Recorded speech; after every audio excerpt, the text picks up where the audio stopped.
Welcome back. आज की video में हम सीखेंगे क्लासेस के बारे में। लास्ट वीडियो हमने फ्रेजेस के बारे में पढ़ी थी और आज की वीडियो में हम देखेंगे क्लासेस क्या होते हैं। क्लासेस कहते हैं ग्रुप ऑफ वर्ड्स को, या आप कह सकते हैं group of phrase is called class ना। अच्छा, क्लास जो होती है वो पार्ट ऑफ सेंटेंस होती है। कंप्लीट सेंटेंस भी एक क्लास हो सकती है और पार्ट ऑफ सेंटेंस भी हो सकती है। एक सेंटेंस में 2, 3 और मोर देन 3 भी इवन क्लासेस हो सकती है ना।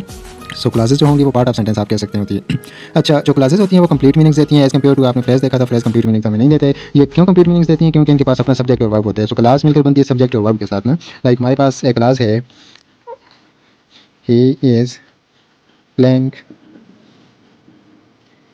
and I am cooking. So we have a sentence here ना, he is playing and I am cooking. We have two classes here. He is playing एक क्लास है हमारे पास and I am cooking एक और क्लास है. So we have two classes. ये हमारे पास सब्जेक्ट है he, और then is playing वर्ब है ना। इसी तरह से ये I हमारे पास सब्जेक्ट है and then am cooking जो है ये हमारे पास वर्ब है। तो इस तरह से सब्जेक्ट और वर्ब मिलकर एक क्लास बनाते हैं। तो इस सेंटेंस में हमारे पास subject verb and then again subject verb है। तो इट्स मीन्स कि हमारे पास दो क्लासेस हैं। अच्छा, let's jump on types of classes.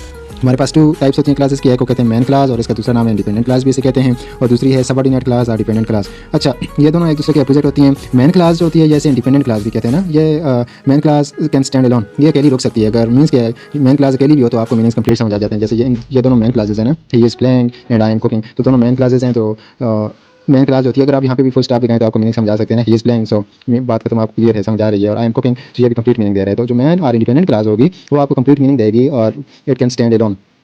एक और एग्जांपल देख लेते हैं। लाइक आपके पास सेंटेंस है शी स्लेप्ट।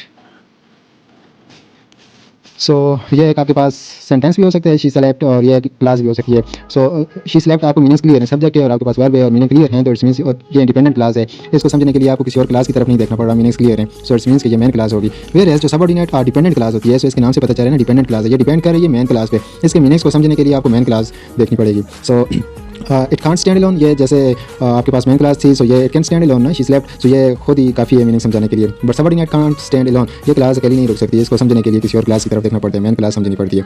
लाइक हमारे पास है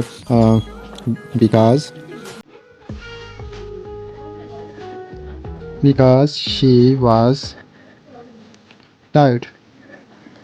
सो अब देखें इस क्लास में ना, बिकॉज शी वाज टायर्ड, क्योंकि वो थकी हुई थी, तो क्या हुआ? सो मीन्स कि आपको मीनिंग्स क्लियर नहीं है ना, इट कांट स्टैंड अलोन। इसको समझने के लिए आपको मेन क्लास देखनी पड़ेगी। लाइक आपके पास मेन क्लास थी she slept because she was tired. So अब ये कंप्लीट एक सेंटेंस बन गया। But keep in mind she slept जो है ये आपके पास मेन क्लास है, इसमें बिकॉज शी वाज टायर्ड ये सबऑर्डिनेट क्लास है। अच्छा, इसमें आपने एक रूल याद रखना है कि अगर आप दो मेन क्लासेस को आपस में कंबाइन करके सेंटेंस बना रहे हैं तो उनके दरमियान आपने कोऑर्डिनेट कनेक्शंस लगाने हैं, और अगर आपने सबऑर्डिनेट क्लासेस को इकट्ठा करें तो कंबाइन करें तो आपको उसके दरमियान सबऑर्डिनेट कनेक्शंस यूज़ करने होंगे। कनेक्शंस के लिए वीडियो ऑलरेडी बन चुकी है, फर्दर हम टाइप्स ऑफ सेंटेंसेस में इनको देख लेंगे। That's all from today, have a nice time, अल्लाह हाफिज़।